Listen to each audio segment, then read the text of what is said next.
Hello, ladies and gentlemen, I'm GrimpaulCheese, and welcome to Legend of Grimrock. Now, in case you're one of the few who do not know what Legend of Grimrock is well, a game where you play a ragtag band of random misfits.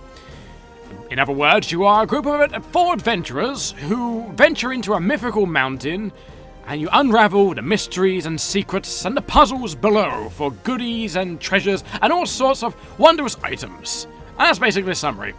So, I would like to note as well that this, currently me talking to you right now, is separate from the recording itself. It's a bad way to start a playthrough, but either way, this was live streamed. This entire playthrough is, of course, live streamed.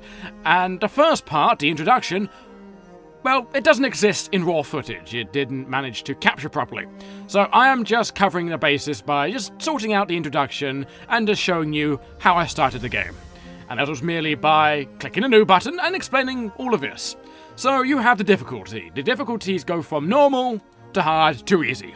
Now this scales how abusable the monsters are, how much damage, and how fast and aggressive they are, and how much they will follow you forever, or they won't follow you at all. It's just like, oh look, there's someone over there, let's go clinch it. But suddenly, if you go on easy, it's like, oh, it's just that guy. Do you want to go again, Bob? Nah, not really. Alright, and then they continue nibbling on the onions. But we're not after onions, we're going to do normal. We are there to murder everything. We are there to gain glory, fame, and all sorts of riches. So you can create a character. You can start with a basis of 4 characters. The characters actually are who are on the front cover of the game. I don't think there's a physical edition of this game, but either way, you get a basis of characters which are the artwork of the game, and you can play them, or you can create your own. Now, this was live streamed in front of a live audience, and so I hey, what would you, the audience, like to play? And so I did that. You have Old School mode. Old School is for those who miss the good old days of Eye of the Beholder, Dungeon Master. Dungeon Keeper is a completely different game. Now, this turns off auto-mapping completely. So there's no way to map out anything in the game at all, aside from a compass you get. So, you have to map it yourself. So you have to get a piece of paper, a pen, and start drawing. If you don't have a think, then go for it. I will not be doing it in this playthrough, merely because I have not played this game since it was released, which was many years ago. So there is that. So I will be sticking with that for the time being, and so let's press apply. So here is the character screen. Now we're going to go with 4 people. We are going to go with a Minotaur, who looks like this gentleman, and he's going to be a fighter. We are then going to go with a lizard man. In fact, it'd be a lizard lady. Now, it's impossible to tell the gender of a lizard man or an insectoid, merely because, I mean, do any of these people look vaguely feminine to you, like this man with a saggy chin? This man who looks like he just farted, I guess. And then you have this person. Now, this person could be the most generically, feminine character, merely because of the pink. But we're not going to be stereotypically sexist here. We're just going to go with brown, a basis person. And then we are going to go with this man, this handsome little gentleman right here. Is also going to be a part of our party. And then we are going to go with an insectoid. Now this insectoid is going to be a rogue. And you're going to be a mage. And you are both fighters. Now I believe that this is where the party left off. I'm just going to write this in, just so we catch up to it. So now you should see the recording itself. Obviously we're going to call you Wolf King, because hey, it looks just like me apparently.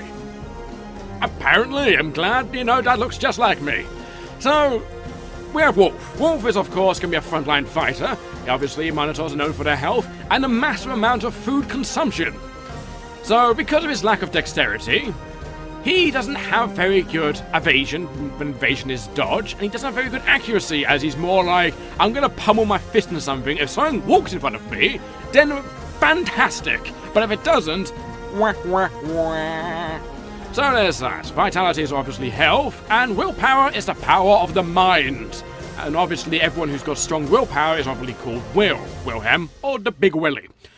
Sadly, no one here is going to have a mass amount of willpower, aside from Nicolin, but I don't think he wants to be called any of those names. So we're going to stick with Wolf here for the time being, and we're going to put some points into him. Now, we have 1 skill point to stick with for the time being.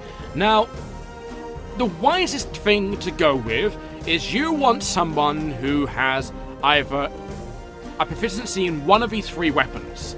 You can go unarmed. Unarmed is a very amusing thing, go around smacking people in the face. I mean, Wolf could do that, but there's no unarmed weapons. I mean, like, you can't have any bandages or anything that plays the Rocky tune as you start pummeling everyone into the ground, into a giant bloody pulp. So for now, Wolf, what would you like to go with? Axes, maces, or pointy sticks? Why are you deciding that? I'll pick your traits. So with your traits, you have aggressive, agile, athletic, you have an aura, you're cold-blooded, evasive, demonic ancestry, fist fighter. A headhunter, as he's a minotaur, he gains +3 attack power for every skull he's carried. I do plan to get the majority of skulls, so that's your first one you're going to gain. Why? Because skulls are amazing. He can make his own throne and become some sort of chaotic figure of a demonic worship in another realm of existence, and he'll eventually destroy the primary realm of existence. Yes, that was fantastic. So let's see here, what would be good for you? Now, things people should know about me is I don't tend to actually pick the good, or what normally would be known as fantastic. I normally go with the things that is not so good and kind of gets you killed a lot. That's my general thing, but there's no real penalizing thing here. So what do I want with good old Wolf? I may want to increase his dexterity, but it's only 2. But I can make him smack faster and harder by being aggressive. Does Wolf come across as an aggressive fellow? No. Does he come across as an agile fellow? It's a possibility. An athletic? Is your body's muscular? No. An aura? Does he have an aura? An aura where it's like you can feel an energy radiating from his brain? Possibly. Or is he cold-blooded? Or does he have, well, demonic ancestry? You know, regarding Wolf is Canadian, we're gonna go with cold-blooded. So, Wolf, you are a headhunter, you carry the skulls of your fallen foes, and, well, you are cold-blooded because you live in an Eskimo hut. So we have that, and you would like a stick. Okay, then there you go, you got a pointy stick. So that's that. We have the points you can spend here. So let me think, you have cold resistance. Apparently high vitality also gives cold resistance. So if you're gonna get hit by anything vaguely cold, you're gonna be like, meh, I put up with it every winter. Makes a bit of sense, really. So let's go with, I would probably say strength. Just gives me a bit of, as you can see, 1 attack power for each one. Is it each one? No, it's every 2. Oh, so every 2 I gain 1 attack power, I believe. I think it's vaguely like that. So we can give him more health and make him even more insane and make him start out with almost 100 health. But we want to be slightly practical with this, since this playthrough's going to be towards the end, and we're going to go with a bit of dexterity. As you can see, it gets rid of an accuracy penalty. So we're going to go with that. So we are then going to go with some, I would probably say some strength and vitality, make them both vaguely the same, since he is going to be a frontline man. People are going to, let's be honest, if you see a man come up to you who's giant, bulky, with horns, and then you have a female-looking lizardoid with, well, possibly, let's just say, what does a lizardoid have? It's not a lizardoid, no, it's a lizard man. Mymphria is a lizard lady, so to say. For some reason, it just looks like a lizardoid to me, but that's a lizardoid! If you see someone with a giant neck, that's one. So what we want to do is probably go with an axe for good old Mymphria, probably for the best. As you forget, is maces hammers? I don't know, but either way, Mymphria is gonna go with a giant, big axe. Because why not? And they start out with not much. Let's have a look here. What do we want to go with? We might actually, because it's Mymphria, because lizard men, I think lizard men start off with a bit of armor, don't they? No, it's just the extra dexterity. Yes. We could give her more dexterity, then she would always hit with everything ever. My god, that sounds like the best plan ever. Let's have a look at your traits first. So, because you are a insectoid, you can get natural armor.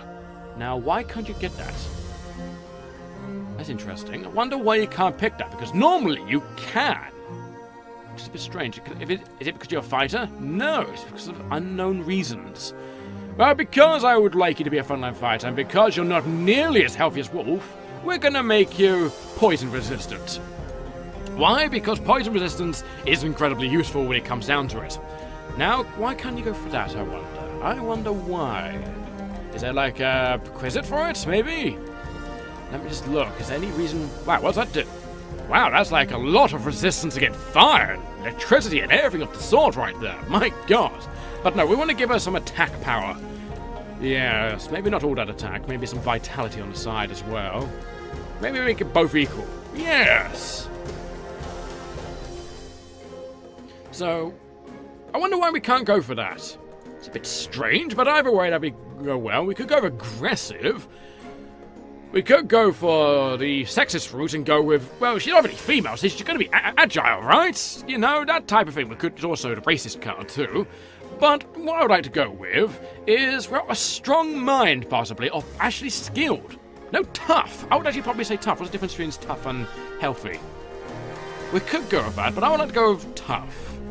Yes, suits you well. Now, what do we want to go with? Obviously, a bit of an axe, but I'm debating if I want to go with armor, so you can immediately go with some good armor as soon as we come across it. But I would say, why not just go for some good old axes? For the time being, yes, fantastic. So that is that. And then we have Nicholin. Then we have the mage. And the mage is one of the hardest people to really go random with. I might actually close my window quickly, so give me a moment, because the wind's starting to pick up a bit. There we go. So now, if there was any wind blowing into the microphone, I do apologize. So let's have a look here. So we have Nicholin. We have the possibility of going all these lovely things. Staves, or staves, how you want to say it, can be good for pummeling people in the face, and obviously good for improving mages' defensive abilities. You have Spellcraft, which is great for overall progress in the ways of magic. We have Ice Magic, we have Fire Magic, Earth Magic, and Air Magic. These are the 4 elemental things you can pick. There's only 5 elements, like something of evil, good, or perhaps body.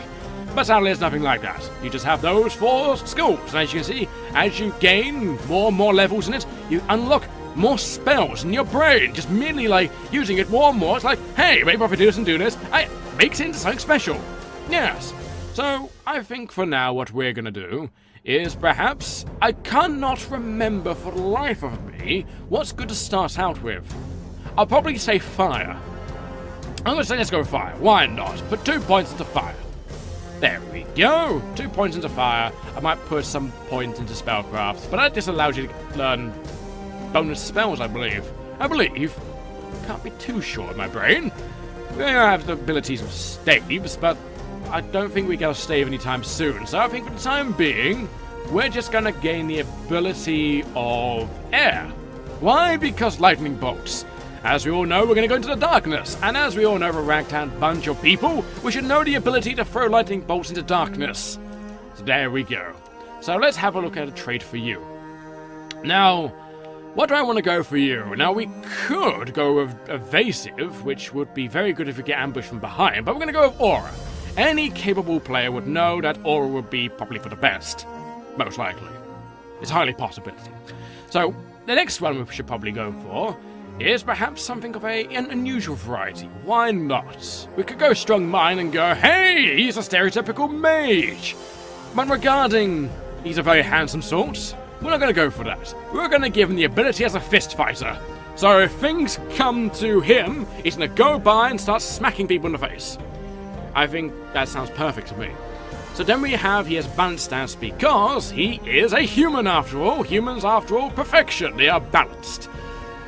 That is the most big pile of crap I've ever heard in my life. But either way, we should gear him to be, well, decent. Now, what do we want him to be? We want him to gain some willpower. Willpower is important, as the more willpower you gain equals, I think, it's regeneration rates and the amount of spell power you gain through burning everything.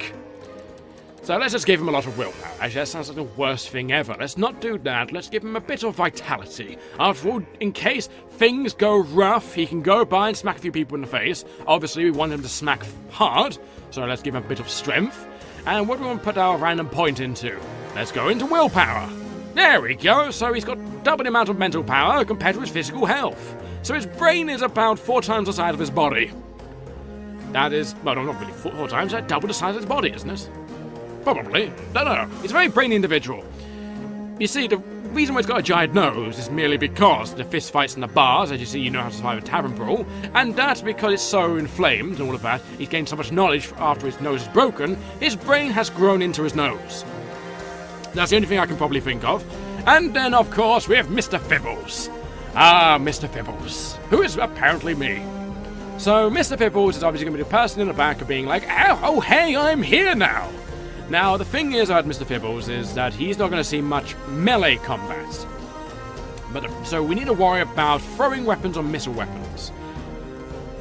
That's a very, very interesting thing, because I can't remember what type of missile weapons you can get in this game, because I know in the sequel you can get guns, but in this one, I would like to think that we get crossbows, bolts, in other words, and not just bows. Ah, it does say there, slings, bows, and crossbows. I think we can probably work it out later. I think for the time being, we're going to work on your dodge. Put 2 points in the good old dodge, and should we put a point in dagger or throwing weapons? Let's start working on your missile weapons. Why not? Or should we put more points in the dodging? We could. Strong possibility. Let's go with missile weapons. There we go. So we can throw nothing, but in case we encounter a crossbow, a bow, or a sling, or a pile of rocks, he can probably sling it around his neck instead of, like, you know, with his long stringy arms. He just puts, like, the sling around his neck and start shaking his head round, like he's doing some strange dancing routine, and fling the rocks at his enemies through that way. Let's look at traits. Now, because he is an insectoid, he can gain some natural armor. Wait one moment. Oh, that's insectoid! Oh! I'm completely dumb when it comes down to it. Never mind. That didn't get rid of your finger, did it? Yes, it did. So let's give you tough again. But anyway, we're going to give you some natural armor, because obviously Mr. Fibbles is eventually going to go on the front lines with good old Nicolin here. I want to call you Nikolai. Got that might of magic, but either way, we want to make sure he's a stealthy individual. I mean, a guy with a massive neck, tall, towering over everyone, is clearly the guy who's not going to stand out in the crowd and everyone's just going to ignore. So I think, regarding the whole ignoring front and the whole, well, string-like limbs, we're going to go evasive. Or do we go with agile? No, evasive.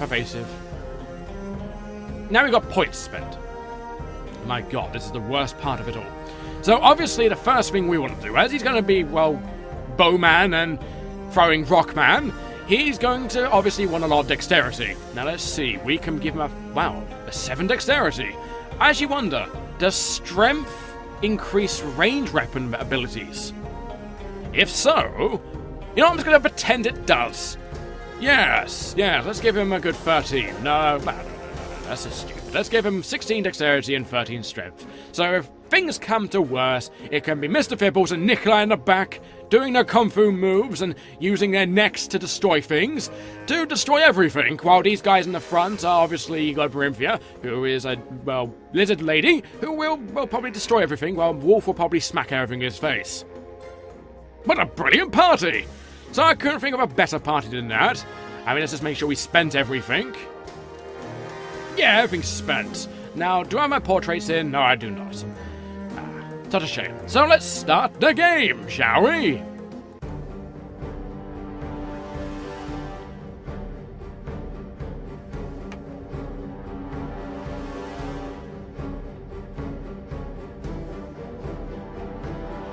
A towering spire looms above the clouds. A revered rock has stood for ages, longer than history of men have been written. A desolate place now, only remembered when things need to be discarded and forgotten. An airship struggles to gain altitude as it floats towards the mystical peak of an unknown mystery.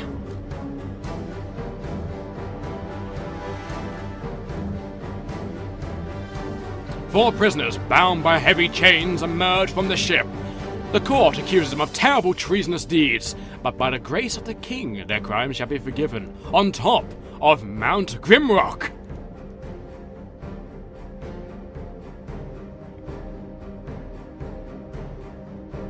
The final trial is at hand. Numerous prisoners have received their pardons. Here yet, none of them have returned to live their life in freedom.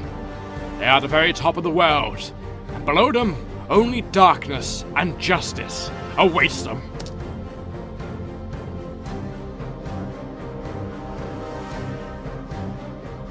as they are plunged down into the open maw of the peak. Their crimes are absolved, and everyone before them has perished in the gut of the mountain. But will you be able to lead them through the dark and freedom that awaits at the base of Mount Grimrock? No.